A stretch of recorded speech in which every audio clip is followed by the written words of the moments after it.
بسم اللہ الرحمن الرحیم۔ معزز ناظرین السلام علیکم۔ بخت نصر بادشاہ ابتدا میں نہایت نیک بخت و صالح تھا۔ حضرت زکریا یحییٰ علیہ السلام کی نہایت اطاعت کرتا تھا۔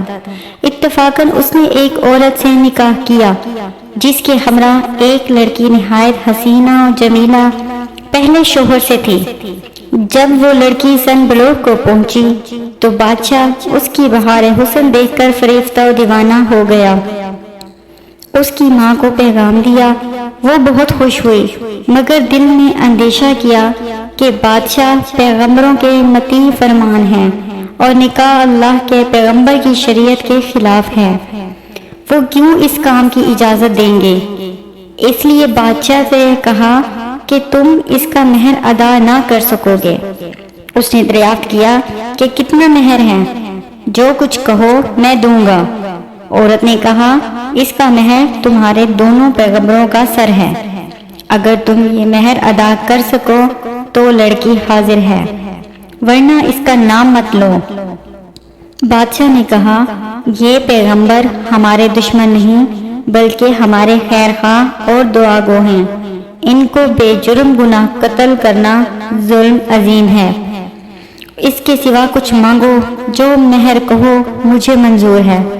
اس نے کہا، اس کے سوا کوئی مہر نہیں ہے۔ بادشاہ نے ہوائے نفسانی سے مغلوب ہو کر فوج کو حکم دیا کہ دونوں بے گناہوں کا سر کاٹ لاؤ۔ حکم کے بمبو سپاہی جا کر اول حضرت یحییٰ علیہ السلام کو بیت المقدس میں قتل کیا، اور حضرت زکریا علیہ السلام یہ حال دیکھ کر جنگل کی طرف بھاگ نکلے۔ فوج پیچھے ہوئی اور شیطان نے ان کی رہنمائی کی۔ جب سپاہیوں نے آ دبایا اور گھیر لیا تو حضرت زکریا علیہ السلام نے ایک درخت سے التجا کی کہ مجھ کو اس وقت پناہ دے۔ وہ درخت پھٹ گیا، یہ اس کے اندر سما گئے، وہ پھر بند ہو گیا، لیکن قدرے کپڑا باہر رہ گیا۔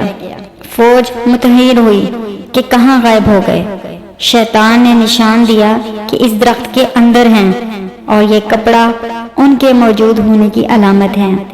پھر شیطان نے آرا کی ترکیب بتلائی، درخت چیرا گیا۔ جب نوبت آرا کی سر تک پہنچی تو حضرت یحییٰ نے سسکی بھری، حکم الہی نازل ہوا، اگر اف کرو گے تو پیغمبری سے خارج کر دیے جاؤ گے۔ تم نے غیر سے کیوں پناہ مانگی؟ اگر ہم سے التجا کرتے تو کیا ہم پناہ نہیں دے سکتے تھے؟ اب اس کا مزہ چکھو اور چپ سر پر آرا چلنے دو۔ غرض یہ کہ سر سے پاؤں تک جسم چیرا گیا اور حضرت زکریا علیہ السلام نے دم نہ مارا۔ جب دونوں پیغمبر اس بے دردی سے قتل ہوئے تو غضب الہی نازل ہوا، دن تاریک ہو گیا۔ ایک بادشاہ فوج خونخوار لے کر چڑھا اور اس شہر کے باشندوں کو گرفتار کر لیا۔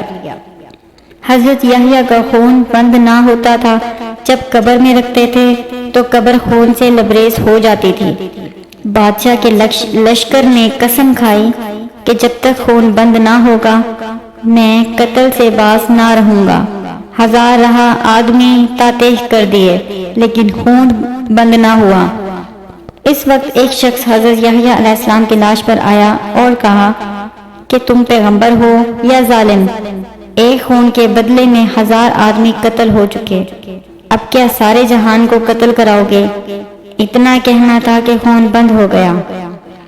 دمشق میں حضرت یحییٰ کی قبر ہے۔ اس بیان سے یہ ظاہر ہے کہ جب ایک نبی کو بھی اللہ تعالیٰ نے بطور تنبیہ کے آرے سے چلوا دیا تو ہماری حیثیت کیا ہے؟ چنانچہ اس لیے اس واقعے سے سبق حاصل کرتے ہوئے ہمیں چاہیے کہ نہ تو کبھی کسی پر کوئی ظلم کریں اور نہ اللہ کے سوا کسی سے مدد مانگیں۔ اللہ تعالیٰ ہم سب کو عمل کرنے کی توفیق عطا فرمائے، آمین یا رب العالمین۔